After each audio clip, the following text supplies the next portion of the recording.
E vamos dar início ao painel, que terá o formato de talk show, cujo tema é sustentabilidade, ações estratégicas e desafios da saúde suplementar.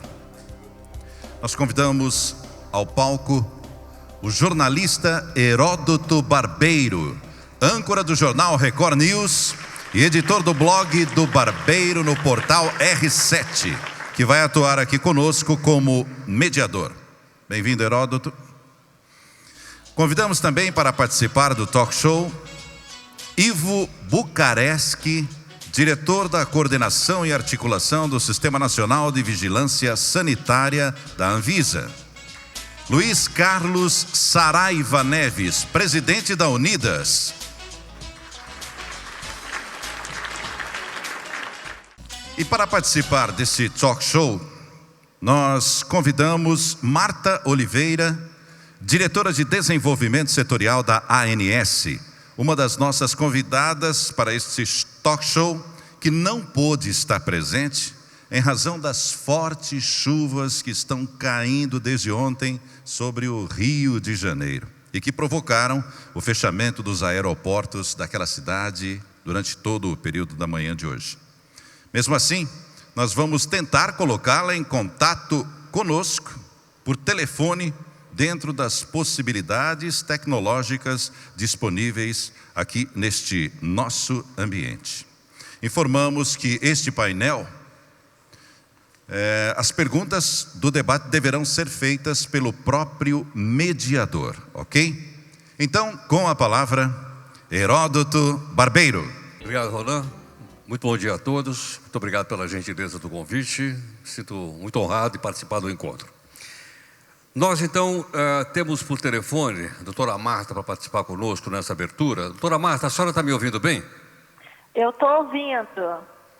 Doutora Marta, muito obrigado pela sua gentileza, pela participação no nosso 18º Congresso Unidas. E eu gostaria que, inicialmente, a senhora desse uma palavra aqui na abertura desse painel, né? Do qual, infelizmente, não podemos contar com a sua presença aqui em Campinas. Muito obrigada. Primeiro, eu queria pedir 1000 desculpas. Eu estou no aeroporto desde a hora que era para abrir. O aeroporto não abriu aqui no Rio de Janeiro. Eu sempre vou aos eventos da Unidas. Acho um momento especial, muito importante. Infelizmente, não consegui estar aí hoje. Mas estou aqui porque eu não podia deixar de estar aí com vocês nesse momento. Queria agradecer o esforço do pessoal que está organizando, que conseguiu de última hora me colocar para falar com vocês, mesmo que fosse por telefone. Queria dar os parabéns para a organização desse evento, que eu já soube está sendo um sucesso. São 700 pessoas aí juntas, tentando construir um futuro melhor para a saúde suplementar. Eu vou tentar fazer um resumo da minha fala que eu ia fazer aí com vocês, devido à importância do tema, né, que a gente está discutindo hoje. Então, o tema sustentabilidade, ele foi usado já muitas vezes pela gente, mas eu acho que ele está chegando no momento onde a gente de verdade está começando a discutir esse tema da maneira como ele deve ser. Sustentabilidade tem que ser discutida de uma forma estruturante.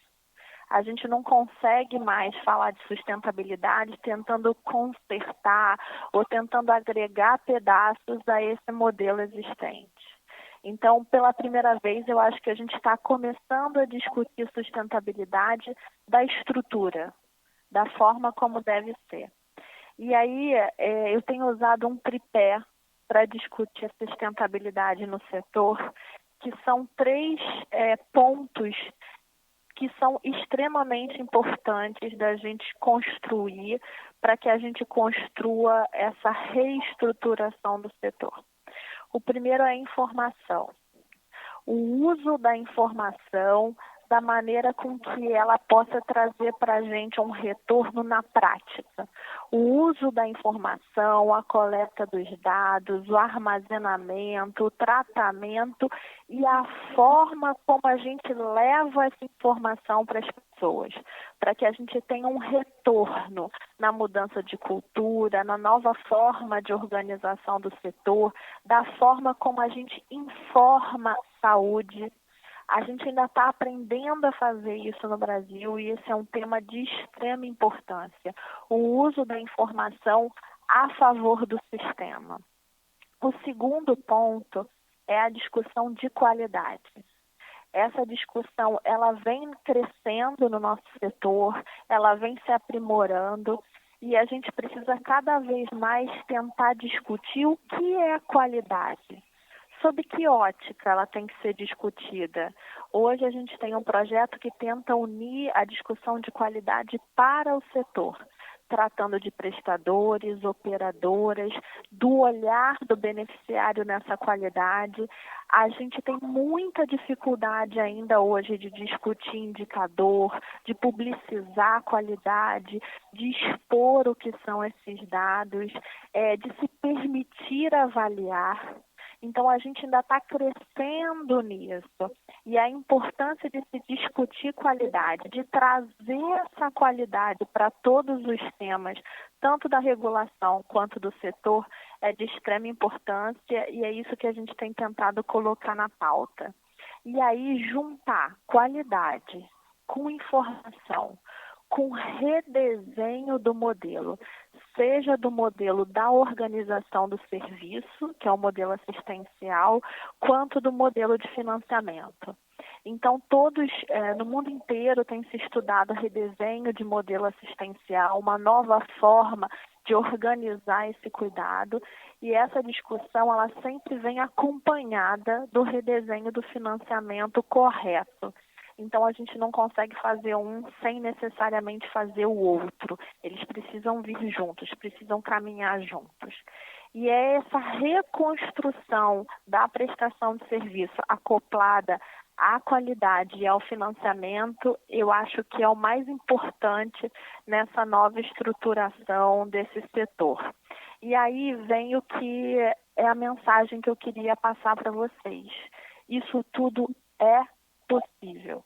Então, se tem uma mensagem, uma palavra que eu queria deixar para vocês é que é possível e é que é o momento. A gente está no momento de fazer isso. E aí, por que eu estou dizendo isso?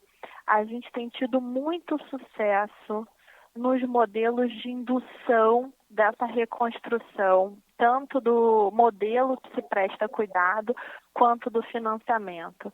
Um exemplo disso foi uma coisa pequena, que começou pequena e que pode ser um exemplo para a reconstrução de todo o sistema, foi o parto.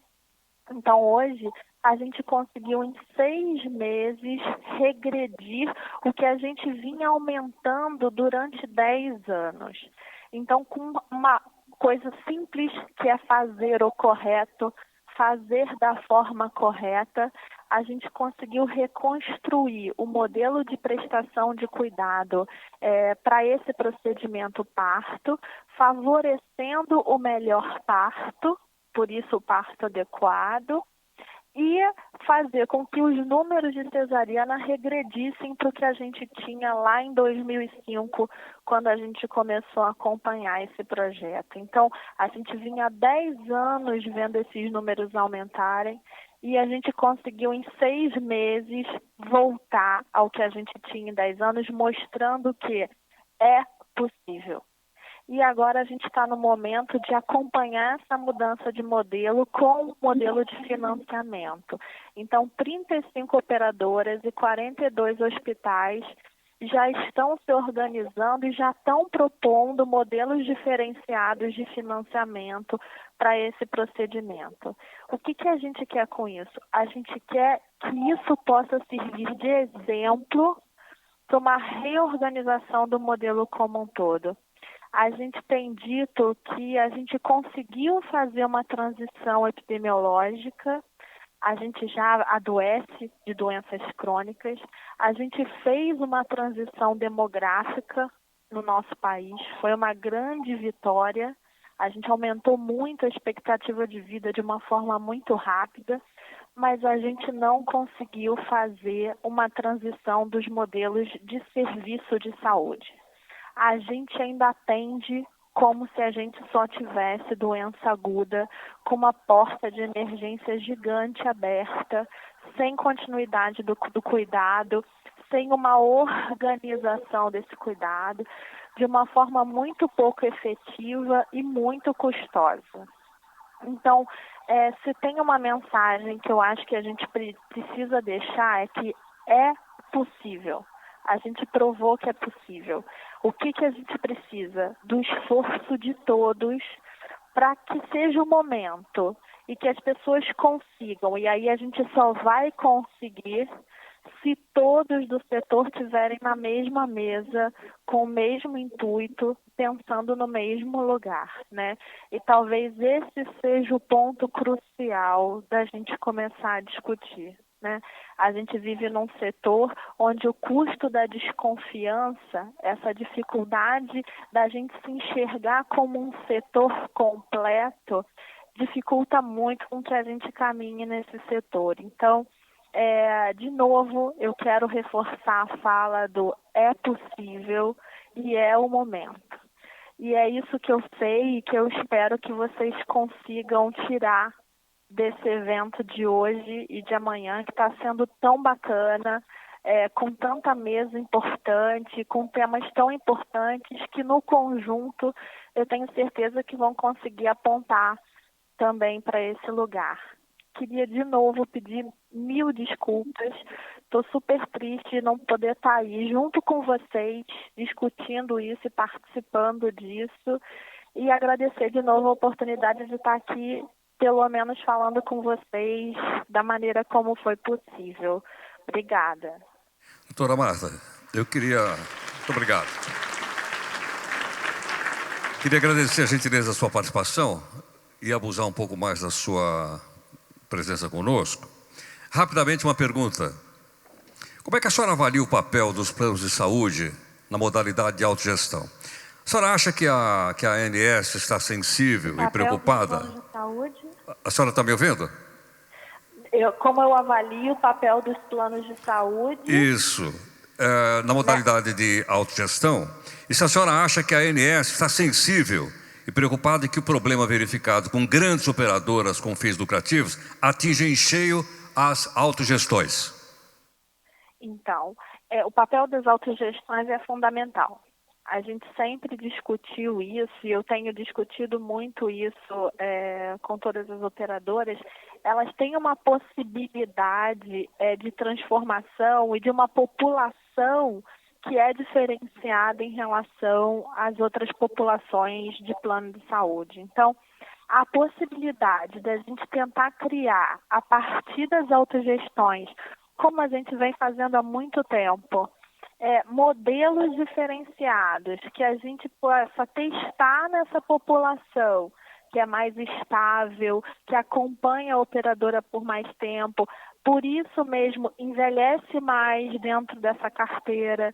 Então, que a gente possa testar dentro dessa carteira todas essas oportunidades de mudança de modelo, eu acho essenciais e eu acho que é uma grande possibilidade da gente também fazer isso. Além disso, tanto as operadoras quanto os prestadores que servem a essa operadora já têm uma forma de funcionamento um pouco diferente das operadoras do setor. Então, a gente pode aproveitar isso a favor desse redesenho do sistema. E aí eu queria aproveitar a oportunidade para deixar o meu e-mail também, para todo mundo que estiver aí, que quiser fazer alguma pergunta que por um acaso não possa, já que eu não vou participar do debate de uma forma mais efetiva, estou super à disposição para responder. O meu e-mail é marta.th@ans.gov.br. Ok, doutora Marta, muito obrigado. Então, gostaria de uma salva de palmas, doutora Marta, pela participação. Muito obrigado. Obrigada a você. Muito obrigado. Bom, vou passar a palavra então para o doutor Saraiva. Doutor Saraiva, gostaria então de passar a palavra para o senhor, para que o senhor então fizesse a sua apresentação. Muito obrigado, Heródoto. Prazer tê-lo aqui conosco no nosso congresso. O Ivo, também é uma satisfação tê-lo aqui, até por conta do nosso trabalho aí conjunto, articulado para trazer uma qualidade de vida melhor para os nossos beneficiários. Como presidente da Unidas, representando aqui a diretoria, é importante a gente entender que nós estamos passando um momento complexo, um momento planetário complexo. A economia tem realmente tido bastante solavancos, né? Usando um termo mais popular. E isso tem um impacto muito forte na nossa atuação como autogestões de saúde sem fins lucrativos. Isso é um dado, um diferencial importante para nós. Tivemos a oportunidade, trabalhando com a diretoria, os superintendentes estaduais e os conselheiros, de termos um momento, um diálogo com o professor Márcio Postman. E no sábado foi muito proveitoso esse momento com ele, onde ele trouxe para nós, o professor nos alertou desse momento e inclusive nos sinalizou com algumas ideias, algumas luzes. E um dos pontos fortes da participação dele foi quando ele nos sinalizou da necessidade de nós trabalharmos com novas ações, novas estratégias, novos produtos, né? E isso é fundamental para a nossa sustentabilidade. Evidentemente que também ele nos alertou que quando a ação reguladora ela é muito forte, muito rígida e até certo ponto draconiana, ela tende a facilitar a formação de oligopólios nas atividades econômicas. E nós que compomos as autogestões temos que estar atentos a essa possibilidade, a essa ação que seria danosa demais para as nossas atividades e principalmente para os nossos beneficiários. De antemão, quero dizer que a Unidas, nós, a diretoria, o conselho e também a superintendência, estamos traçando aí novas ações.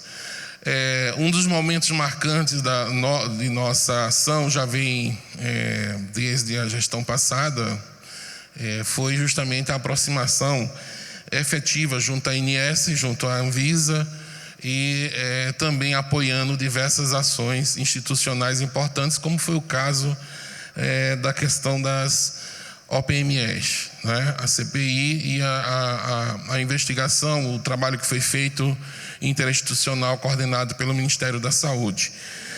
Esse é um trabalho importante e a gente continua disposto. A Unidas também tem um assento no Conselho Nacional de Saúde, conselheiro titular e suplente. Isso já vem anteriormente. Esse ano nós conseguimos a eleição e evidentemente que nós lá no Conselho estaremos fazendo atuações em prol, principalmente, de remodelar a forma como nós estamos sendo, vamos dizer, acompanhados e exigidos no que se coloca principalmente as questões das reservas vinculadas. Nós estamos no GT dentro da ANS, participando desse GT junto com a ANS, discutindo as especificidades da questão da autogestão. Outro fato importante para nós, e que nós já estamos traçando isso e vindo no amadurecimento, e que não temos outra saída, é o foco na atenção primária à saúde. Nós precisamos remodelar a nossa forma de atuar. Evidentemente que nós vamos continuar com a nossa preocupação junto à atenção secundária e atenção de alta complexidade, mas nós temos que fazer essa ação imediata de trabalhar com os nossos beneficiários, dentro das nossas operadoras, a questão do foco da atenção primária à saúde. Nós temos que ir ao encontro dos nossos beneficiários, aonde eles estejam, ou nos seus domicílios, ou nos seus locais de trabalho. Isso é fundamental para a nossa sustentabilidade. A Unidas também vem criando mecanismos e ferramentas para trabalhar junto com todas as nossas filiadas. Nós estamos elaborando e já fazendo estudos e algumas já atividades no que se refere a uma central de pareceres, onde nós estamos compondo essa central com profissionais de gabarito, de alta referência, para que a gente possa estar subsidiando as nossas filiadas do melhor no sentido dos protocolos, das orientações e da execução dos procedimentos. Também temos uma Câmara de Gestão de Tecnologia que nós estamos maturando, onde nós, nessa Câmara, com a participação de vários profissionais da diretoria, nós estamos avaliando, estudando tudo o que é de insumo novo, de tecnologia nova, os protocolos, enfim, todas aquelas tecnologias que interferem na qualidade de vida. Essa Câmara de Gestão, ela terá esse papel fundamental. E, evidentemente, o nosso contato, né? O nosso diálogo próximo com as instituições, com a Anvisa, onde a gente tem tido bastante diálogo, trabalhando sobre tudo aquilo que interfere, que está no âmbito da Anvisa. A nossa diretoria, junto com outros profissionais que compõem as nossas operadoras, e inclusive gostaria, em nome da diretoria, agradecer a disponibilidade desses profissionais que as operadoras colocam ao dispor da Unidas para nos ajudar nesse trabalho muito importante e de muita validade para nós. Enfim, na área judicial também nós temos trabalhado fortemente, até porque a judicialização da saúde é um fator de preocupação e de impacto violento nos nossos custos, né? Eu posso dar um exemplo, Heródoto. Lá na Bahia ocorrem liminares para tratamento em spa. Então veja como é a interferência do judiciário na questão do nosso trabalho. Isso é um absurdo, mas felizmente a gente vem trabalhando com todos os nossos superintendentes estaduais, com o apoio da nossa assessoria jurídica na pessoa do Dr. Toro, e estamos nesse desafio, né, com relação à judicialização e outros processos que porventura surjam para nos perturbar ou nos prejudicar. Nós estaremos atentos para fazer o enfrentamento. Tivemos um encontro com o gabinete lá no Conselho Nacional de Saúde do novo ministro da Saúde. Ele se dispôs a receber a diretoria já está elaborando um memorial para entregar ao ministro da Saúde, colocando os nossos posicionamentos, os nossos desafios, as nossas preocupações, tudo aquilo que vem, enfim, que nós avaliamos que há uma inequidade, né? Onde o que é o lucrativo, o setor não lucrativo, são tratados de maneira igual, e nós entendemos como autogestão sem fins lucrativos que existe uma necessidade de uma equidade nas relações no diálogo, de forma transparente, de forma legal, sem haver nenhum problema de outra ordem. Então essa é a nossa contribuição nesse congresso. Gostaria de mais uma vez pedir a atenção de todos que compõem o nosso segmento para essas questões que envolvem não só a ação de confronto que existe, está claro, né, entre vários setores do mercado. Nós não temos fins lucrativos e precisamos nos unir cada vez mais estrategicamente nas nossas ações, naquilo que a gente oferece de melhor, que é saúde e qualidade de vida. Como todos viram aqui, a nossa carteira tende a se tornar cada vez mais idosa e a responsabilidade nossa aumenta a cada dia. Então, queria agradecer a todos e deixar também a Unidas à disposição de todos vocês e todas vocês, no sentido de esclarecer, de apoiar, de subsidiar e, mais uma vez, deixar claro aqui a nossa intenção de apoiar e acompanhar todo o trabalho que for possível junto com a Anvisa, para que a gente garanta qualidade de vida para os brasileiros e as brasileiras. Muito obrigado a todos. Obrigado, doutor Saraiva. Vou passar a palavra então agora para o doutor Ivo Bucaresc. Doutor Ivo. Bom, primeiramente, boa tarde a todos e a todas. Já é boa tarde, né? Boa tarde, Heródoto, né? Quero agradecer aqui em nome do Luiz Saraiva o convite da Unidas, da Anvisa, a participar dessa mesa. Para nós é sempre muito importante estar esse diálogo com os diversos setores da área de saúde. Eu queria me permitir, antes de começar a falar especialmente sobre a questão da Anvisa, eu queria fazer um comentário muito a partir do que ontem o professor Mário Portela nos falou sobre a situação do Brasil de hoje, né? Sobre a questão de oportunidades e de medos, né? Eu acho que é bom a gente lembrar que crises fazem parte do sistema capitalista, né? Todo o capitalismo sempre tem de tempos em tempos crises econômicas. Nós passamos 12 anos de crescimento econômico no Brasil, de inclusão social, né? Sem grandes crises econômicas, pequenos abalos, mas sem grandes crises econômicas.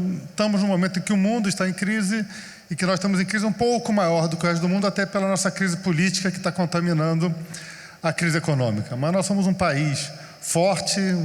Eu, como economista, sei que a nossa economia tem muita ainda reserva para queimar, para fazer. Então, eu acho que a gente vai se recuperar rapidamente. Eu acho que as pessoas perderam as oportunidades, não investir, não fazer, será um erro para todos, em especial para a área de saúde.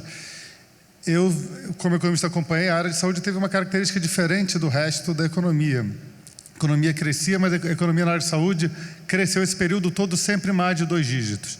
Esse vai ser o primeiro ano onde ela vai continuar crescendo no geral. Não é o caso da área de operadores de saúde, vai ser exceção no setor de saúde da economia, mas a saúde vai continuar ainda tendo crescimento econômico menor do que estava. E eu avalio que uma crise dessa, depois de 12 anos de crescimento extensivo, ela serve para a gente fazer um freio de arrumação. Eu acho que todos os nossos setores precisam dar uma melhorada nas nossas performances, nos nossos processos. O crescimento sempre gera muita coisa boa, mas gera também, a gente acaba abrindo mão, não fazendo determinadas questões de melhorias de gestão, de processos, porque está melhorando, está entrando dinheiro, está tudo bom, por que a gente precisa perder? Eu acho que a crise vai ser a oportunidade para a gente, talvez, aperfeiçoar mais o nosso sistema. Colocado isso, eu queria colocar um pouco, então, o que a Anvisa tem a ver aqui com a Unidas.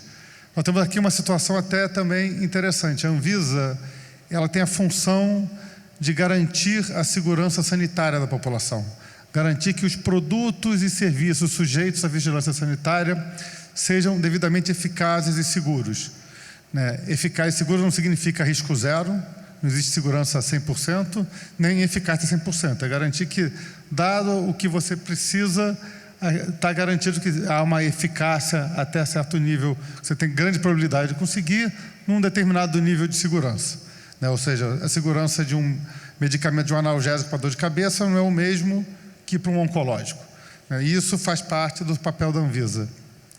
E nós cuidamos de uma série de setores da sociedade: alimento, cosméticos, produtos para a saúde, medicamentos, agrotóxico, tabaco. Em tese, nós cuidamos de 30% do PIB brasileiro. E a única área da saúde que a gente não regula diretamente são as operadoras de saúde. Mas o nosso papel, indiretamente, interfere muito em vocês, porque todos os produtos e serviços que vocês financiam, que vocês trabalham, são sujeitos à vigilância sanitária, são sujeitos ao registro da Anvisa. Em especial, no caso de vocês, medicamentos, os produtos para a saúde. Produtos para a saúde inclui desde um curativo, um aparelho de ressonância magnética, né, seus sangues e derivados, as áreas de serviço de saúde, a gente também regula os hospitais, as clínicas, né, como eles têm que prestar parte do serviço, e também a entrada no Brasil de produtos de vigilância sanitária, que a gente chama de PAF, que são nossos portos, aeroportos e fronteira. E como é feito isso aqui? Nós temos uma série de processos. Uma parte fazendo a regulamentação, e é importante e interessante, vocês têm sempre acompanhando, nós temos uma agenda regulatória. Nós divulgamos bianualmente quais são os processos regulatórios que a Anvisa pretende regular nos próximos 2 anos. O que não significa que, eventualmente, a gente não entre com alguma regulação a mais, se for necessário. Essa agenda regulatória é pública e toda a regulação da Anvisa está aberta à consulta pública. Toda vez que depois que a gente consolida na área técnica, a gente coloca para a sociedade opinar. Então é importante vocês estarem sempre acompanhando a nossa agenda regulatória, sempre ver aquilo que tem de interesse de vocês, opinar, seja como entidade, seja como empresa, seja como cidadão. Todo mundo pode opinar, seja via pessoa jurídica, via pessoa física, pode opinar nas nossas regulações, nas nossas consultas públicas. E nós trabalhamos, além da regulamentação, com todo o processo da vida de um produto, naquilo que nós chamamos de pré-mercado e de pós-mercado. O pré-mercado é o registro do produto quando ele entra no mercado brasileiro, é a certificação de boas práticas de fabricação para os produtos de saúde, para medicamentos, que é garantir que que a fabricação esteja dentro das normas de segurança que nós exigimos, né? É a autorização para pesquisas clínicas no país, né? Não somos só nós, tem o CONEP também, mas parte das pesquisas clínicas nós registramos. E no pós-mercado, todo o processo de mudanças que possam haver, que a gente chama de pós-registro dos produtos. Esses produtos têm mudanças durante a vida, muda a embalagem, muda alguma coisa na formulação. Isso tudo tem que ser aprovado e acompanhado pela Anvisa, mas também inspeção e fiscalização, seja na indústria, seja para saber se aquele medicamento, aquele produto para a saúde está funcionando conforme ele foi registrado. E aqui tem um papel que é importante, que eu acho que as operadoras, que a Unidas pode ter junto conosco, que é especialmente na área de farmacovigilância e tecnovigilância. Essa é uma exigência que todos os hospitais, por exemplo, tenham que nos registrar problemas que eles possam estar vendo com medicamentos ou produtos para a saúde. Infelizmente, os hospitais muitas vezes não fazem os relatórios como deveriam ser. E isso também tem interferência, eu vi ontem falando no relatório de vocês, porque esses relatórios, esse processo, também serve para avaliação de vocês, de como os produtos que vocês estão pagando, como eles estão atuando para a sociedade, se eles não estão aumentando eventualmente, às vezes, o risco da população, já que ele não está nos padrões que nós exigimos.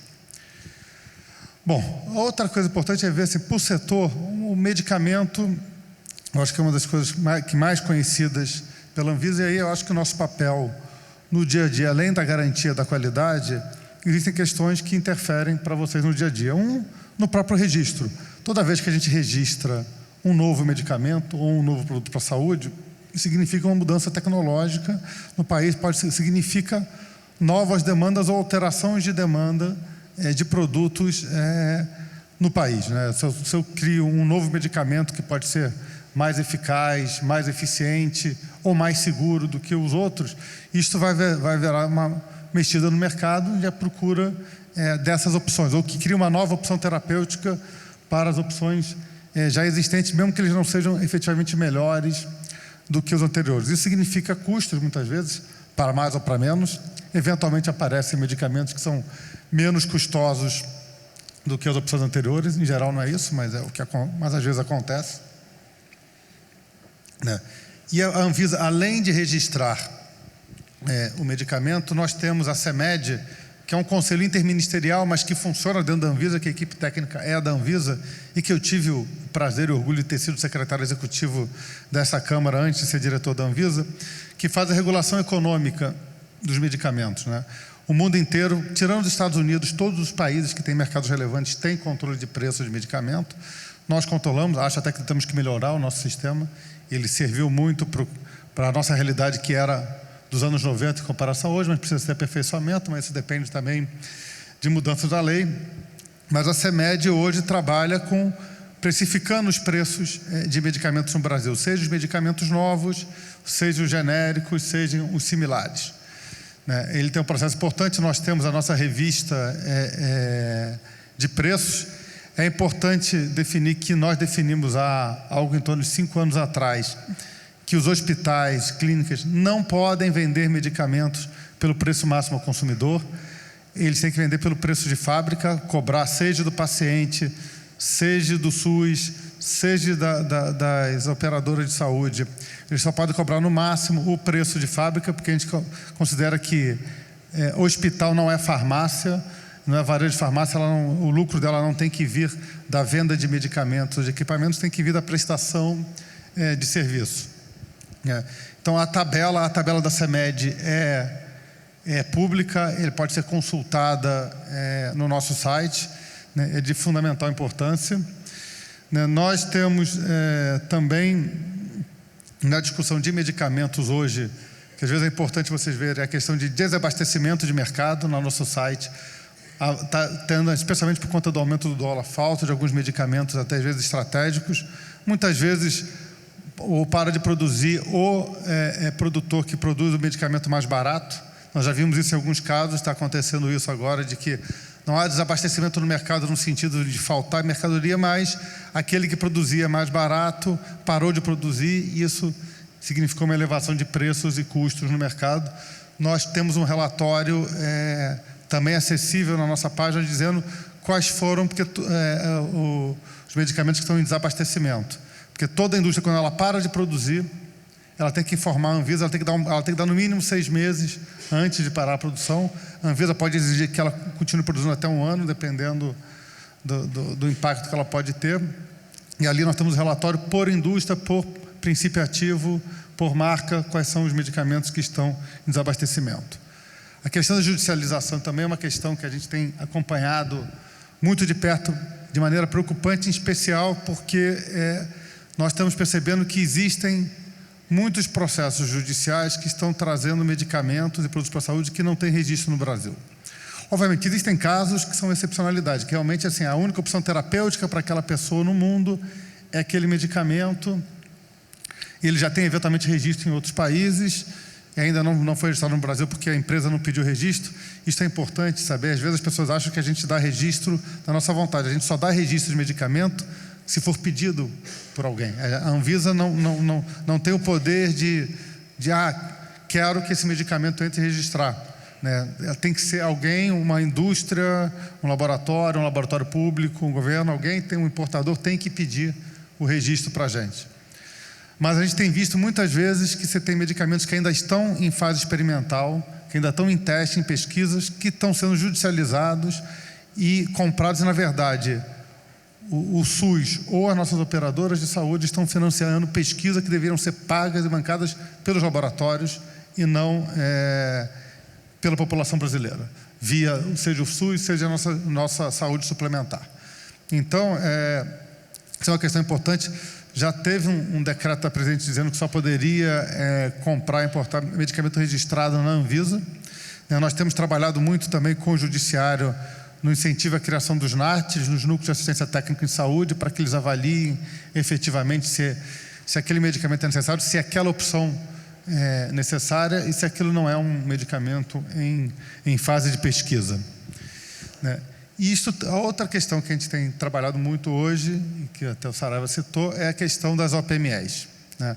Todos nós acompanhamos a questão da CPI, da situação que eu não vou ter minhas palavras, criminosa que a gente está vivendo isso aqui. Não é só na questão do preço, há também que a gente percebeu muitas cirurgias desnecessárias ou muitas vezes utilização de produtos que não são os melhores ou cobra o melhor e coloca outro que não é o mais importante. O governo fez um grupo de trabalho, apresentou um relatório para o Congresso, sugerindo uma série de questões que vão desde a criminalização desse assunto, da criação de um departamento na Polícia Federal especializada para isso, de trabalhos com os Conselhos Federais e Regionais de Medicina, e em 2 casos envolve diretamente a Anvisa. O primeiro é a questão da nomenclatura dos produtos para a saúde. São produtos muito mais complicados de você definir. O que a gente vê é o seguinte: entre o que está registrado na Anvisa de produtos para a saúde, aí eu estou falando principalmente de órteses e próteses, especialmente de dispositivos médicos implantáveis, que foi o que nós focamos nesse primeiro momento, né? O número entre aquilo que está registrado na Anvisa e aquilo que vão nas revistas especializadas quintuplica as nomenclaturas. Na verdade, ele pega uma nomenclatura, faz na Anvisa um registro e depois ele cria 10, 15, 20 nomes diferentes para vários produtos, o que gera uma confusão tremenda no mercado, seja para vigilância sanitária, seja para pagamento dos produtos, seja para os próprios médicos saberem o que vão prescrever para os seus pacientes. E esse problema não é só aqui, esse é um problema mundial. Nós temos falado com outros países do mundo que também estão citando esse problema. A questão da regulação de APMEs está sendo um problema mundial. Talvez aqui a crise seja um pouco maior do que lá fora, mas é um problema mundial. E a questão de nomenclatura tem sido uma questão que todas as vigilâncias sanitárias do mundo estão trabalhando. E uma das coisas que a gente está começando a fazer é a criação de nomenclaturas mais claras e mais rígidas, para que a gente saiba exatamente o que está sendo registrado e o que está sendo levado para a população. Outra questão que está isso a gente não depende de legislação, já estamos começando a fazer, né? Parte de regulamentação nossa, parte de trabalho braçal nosso de fazer a nomenclatura, e que também o setor de operação de saúde pode nos ajudar nisso aqui. É um trabalho que acho que vocês são nossos aliados nesse sentido. E a outra questão está na regulação econômica também dos dispositivos médicos implantáveis. Tem proposta, já tem propostas no Congresso para fazer lei, aí não depende diretamente de nós. Primeiro, o Congresso tem que criar uma lei criando a regulamentação econômica desse setor, como criou medicamentos. Nós estamos acompanhando e propondo, até aprendendo, inclusive, com os erros e acertos da regulação de medicamentos, para a gente fazer uma regulação melhor na área de dispositivos médicos implantáveis, sabendo que ela é uma coisa muito mais complexa do que é medicamento, é muito mais difícil de ser feita do que é em medicamentos. E provavelmente, se a decisão do país for de regulação econômica, o provável é que a CEMED seja o órgão que vai tratar disso. Porque não é que é um outro problema, que é estrutural, que hoje nós vamos precisar também discutir com o governo, aumentar o tamanho da CEMED, o tamanho da Anvisa, porque hoje, com o tamanho dela, ela dá conta de medicamentos já muito com algumas deficiências. Se vier os produtos, os OPMEs, nós vamos precisar ter uma estrutura, na minha opinião, pelo menos 5 vezes maior do que nós temos lá dentro. Então, também, dentro desse debate, é importante acompanharmos a discussão de estrutura da CEMED. Outra questão importante, voltando para medicamentos, tem a ver também sobre a questão dos registros de genéricos e similares. Ou seja, quanto mais genéricos e similares nós registramos no mercado, maior opção que tem, quer dizer, a disputa, os preços baixos, as opções aumentam. O Brasil hoje já é um dos maiores mercados genéricos do mundo. Nós temos uma indústria de genéricos muito boa. Nós estamos tentando melhorar nossos prazos de registro. A gente sabe que nesta área nossos prazos de registro são ruins. Nós estamos tentando melhorar processos e criar processos para que eles sejam mais rápidos e mais eficientes. Mas existe uma questão específica que é importante, que é na área de medicamentos biológicos. Hoje a próxima fronteira tecnológica em medicamentos biológicos, né? É onde tem representado o maior aumento de custo em medicamentos. Eu vi um dado do Ministério da Saúde, do SUS, assim, somente 8% dos medicamentos comprados pelo Ministério da Saúde são biológicos, mas eles já representam mais de 40% do custo do Ministério da Saúde na compra de medicamentos. Eu não estou falando do SUS no geral, mas só da parte que o Ministério da Saúde, que o governo federal banca diretamente. Certamente esse impacto também vai haver com os outros financiadores. E aí, um grande debate, que não é só no Brasil, é no mundo, é a dos biosimilares, né? Há uma intensa campanha de certos setores dizendo que não existe biosimilar, que não pode haver biosimilar, que biosimilar é um perigo para a saúde, né? Há alguns países da Europa, os Estados Unidos, que são defensores dessa tese. Nós e outras agências sanitárias do mundo somos contra essa tese. Achamos que os biosimilares podem ser seguros e eficazes como os seus medicamentos de referência. Nós já estamos começando a discussão e a modelação de registros de biosimilares. Semana passada, nós já tivemos o primeiro registro de biosimilar brasileiro, né? Já existem 2 indústrias de biosimilares sendo criadas no Brasil, com a junção das 8 maiores Big Pharmas nacionais. Então, este é um debate, porque isso vai envolver custo. O biosimilar faz, obviamente, cair o custo de medicamento biológico. O outro debate importante que nós estamos tendo tem a ver com a rastreabilidade de medicamentos e a rastreabilidade de órteses e próteses. de medicamentos, por uma série de questões técnicas, nós vamos adiar um pouco a implementação dele no país. Era para começar a fazer a partir de 2016. A gente percebeu que não tem condições. Ela implica na ideia de que o medicamento tem que ser rastreado da hora que ele sai da máquina de produção na indústria até a hora que ele chega no paciente, passando pela farmácia, pela distribuidora, pelo hospital.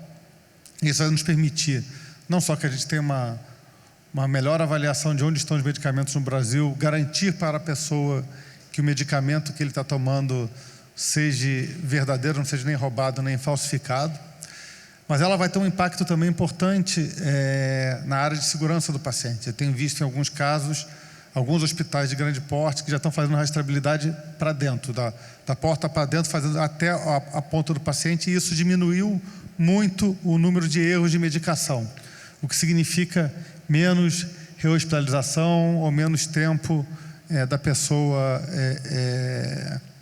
no hospital. Isso significa também menos custos para as operadoras. Então, eu acho que essa questão da rastreabilidade, para vocês também é uma questão importante. A gente conseguir manter a rastreabilidade de medicamento em tudo, incluindo até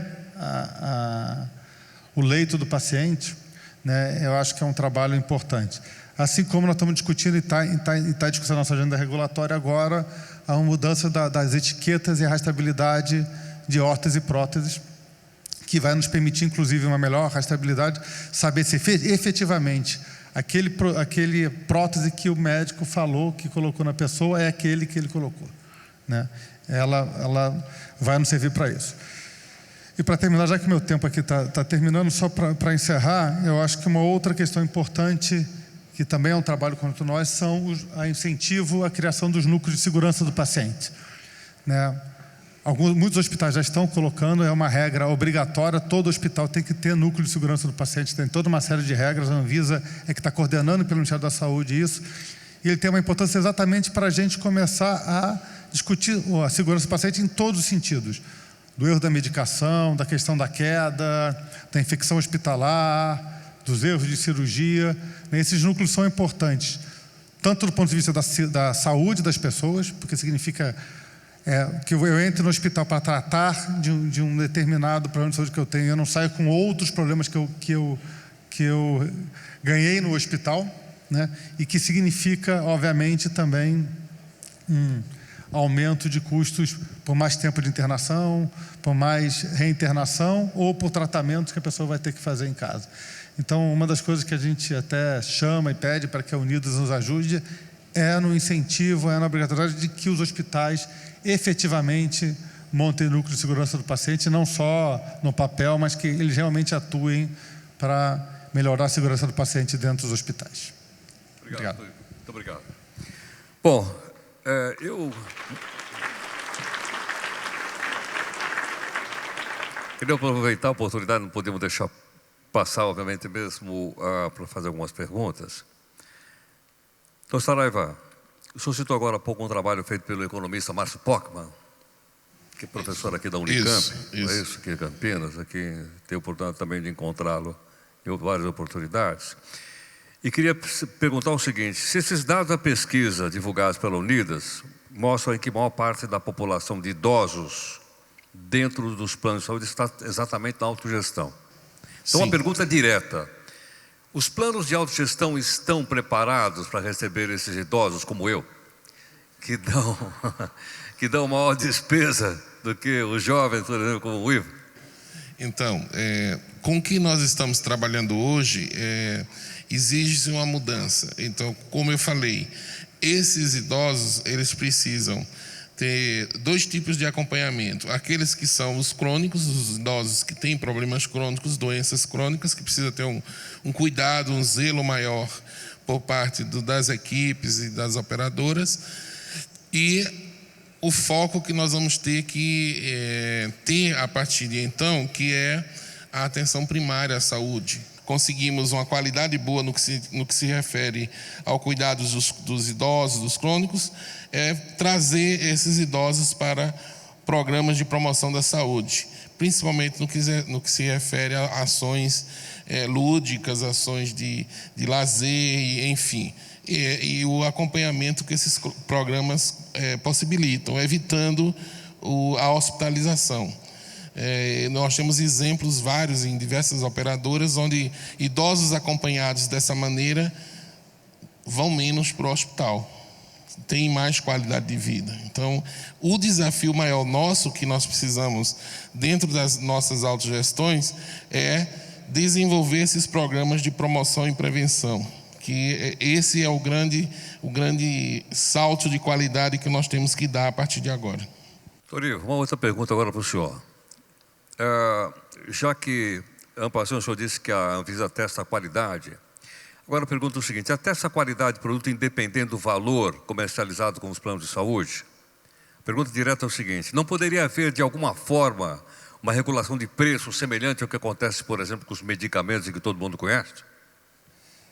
Bom, primeiro assim, acho que a gente tem que separar, são dois assuntos diferentes. Uma coisa é o registro e a avaliação sobre a eficácia e segurança de um produto. Isso nós temos que, é uma obrigação da vigilância sanitária fazer independente do preço que ela tenha. Que a Anvisa já faz, acho que faz bem.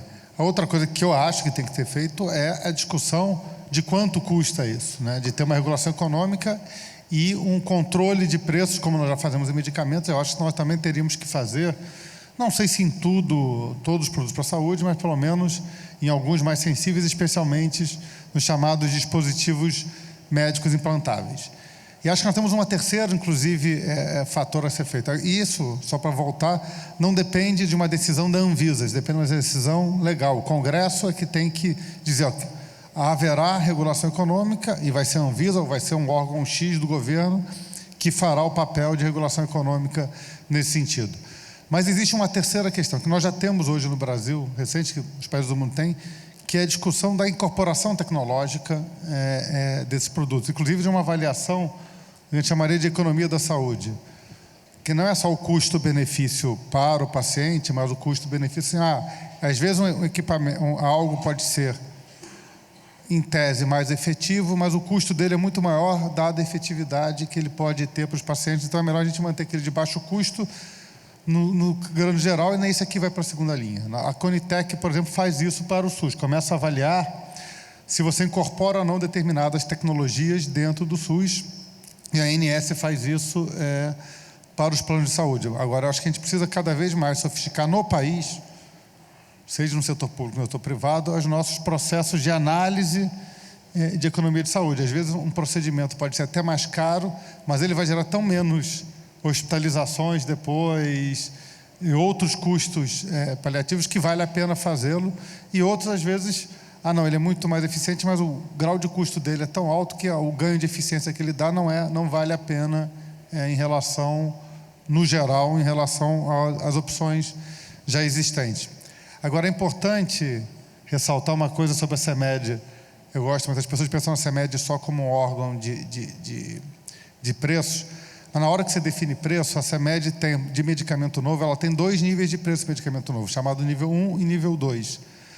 E ela que faz dentro da Anvisa a análise se aquele medicamento ele é melhor do que as opções terapêuticas existentes no mercado. Quando você coloca o medicamento em nível 2, você está dizendo o seguinte: olha, ele não é melhor do que as opções terapêuticas existentes. E o preço, inclusive, é feito a partir da comparação com medicamentos já existentes. Então, ele acaba sendo, apesar de com objetivo econômico, ele acaba sendo um grande avaliador de eficácia terapêutica para medicamentos novos no país. Doutor Saraiva, acho que a pessoa, quando se associa a um plano, ela pressupõe que ele tenha universalidade, integralidade e equidade. E acho que muitas vezes bate a porta dos órgãos de defesa do consumidor, tipo PROCON, IDEC, Proteste e outros que eu litei aqui, exigindo cobertura integral. Então, minha pergunta é assim: primeiro, procede isso, essa reclamação, e os planos têm condições de bancarem essa universalidade? Bom, é difícil bancar isso, né? E além de buscar essa total cobertura, tem aquilo que o próprio Ivo coloca aqui, que é, com a judicialização, nós temos que cobrir o além da cobertura, inclusive drogas, tecnologia que ainda não está aprovado no nosso país. Então veja que é um desafio grande para nós, principalmente as autogestões. Outro grande desafio no que se refere à cobertura é que nós que somos autogestões, a maioria das operadoras, elas têm que prestar assistência em todos os recantos do país, nos sertões, na Amazônia, no Pantanal, enfim.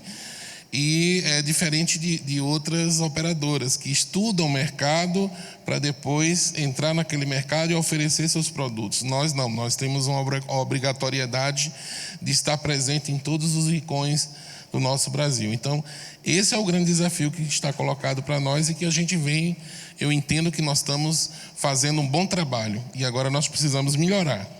Ivo, uma outra questão que eu levantei aqui diz o seguinte: os médicos costumam dizer que acidentes com uso de medicamentos, ou engano na prescrição, ou efeitos colaterais, muitas vezes ocorrem e acabam sendo cobrados das operadoras. O senhor acha que a Anvisa tem responsabilidade nisso? Ou seria corresponsável? Não, a nossa responsabilidade está, primeiro assim, no registro, colocar, e aí tem inclusive na avaliação, a gente sempre tem que colocar quais são os efeitos colaterais, os chamados efeitos adversos esperados do medicamento se você utilizar ele corretamente. Sempre tem algum efeito, nenhum medicamento, por mais simples que seja, mais um analgésico, mais simples que seja, pode dar problema, né? Um famoso paracetamol, nos Estados Unidos, morre 300, 400 pessoas por ano pelo uso do paracetamol. E existem outros casos que são de erro, de abuso, ou do que a gente chama uso off-label, que a gente não se responsabiliza, que é usar para outra coisa que não é o que está registrado na Anvisa.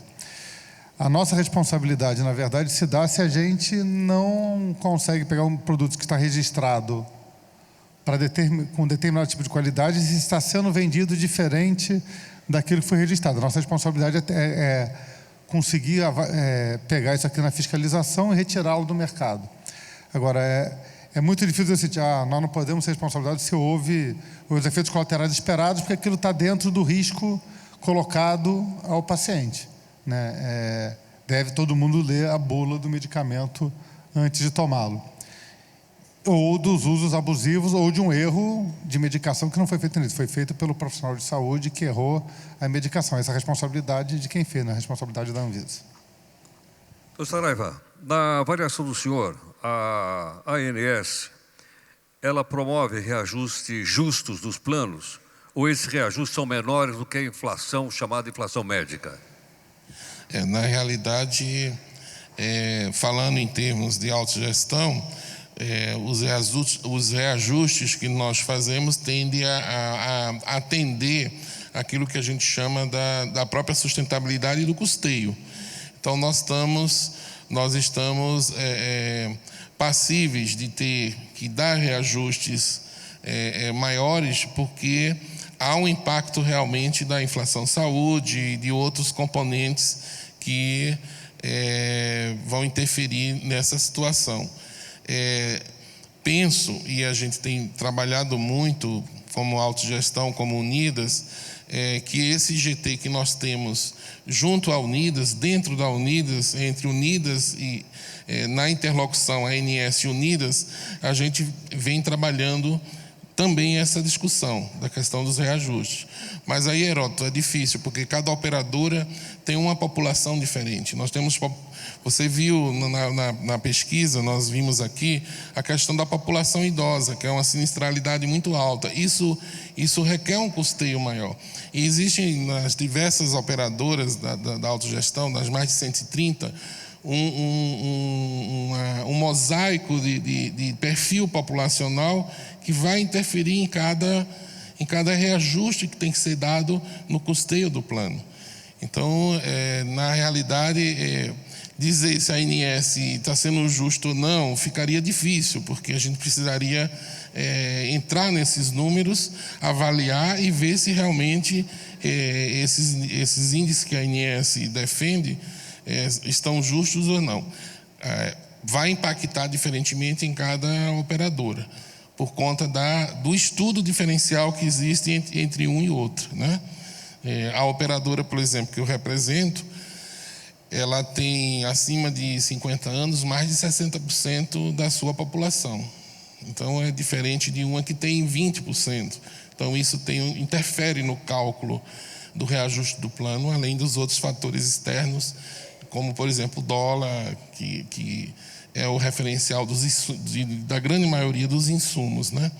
Então é essa avaliação que nós temos, tá bom? Doutor Ivan, eu também apurei aqui que na cadeia do plano, os laboratórios de hospitais aparecem como os maiores pesos, né, como os maiores dispêndios na prestação de serviços de saúde. Há como a Anvisa intervir nisso ou não? Na questão de custo, porque a gente interfere nisso só no sentido de dizer como eles têm que operar, quais são o hospital, o padrão que tem que ser para ter uma UTI, tem que ser tais equipamentos, o tamanho tem que ser esse, mas a gente não interfere no custeio deles e não no valor do custo. Isso eu acho que, inclusive, nem aqui nem em lugar nenhum do mundo você tem um modelo desse. Você tem quando é todo o serviço público, que aí o Estado cria suas tabelas. Agora, eu sei, já vi relatórios que nós temos um outro problema no Brasil, que é ser discutido, e eu acho que é um esforço completo, que é o excesso de exames desnecessários. O Brasil hoje é o país do mundo com o maior número de exames per capita, exames de imagem per capita no país é o nosso. Eu acho que isso leva um esforço, inclusive, da educação médica. Eu acho que nós temos que trabalhar muito em mudar a educação nacional de saúde para que não se faça tantos exames desnecessários que eu acho que expõem o paciente e aumenta o custo, seja do SUS, seja da saúde suplementar. Bom, queria pedir uma salva de palmas para os nossos debatedores. Muito obrigado pela gentileza. E eu, pessoalmente, também agradeço o convite. Muito obrigado.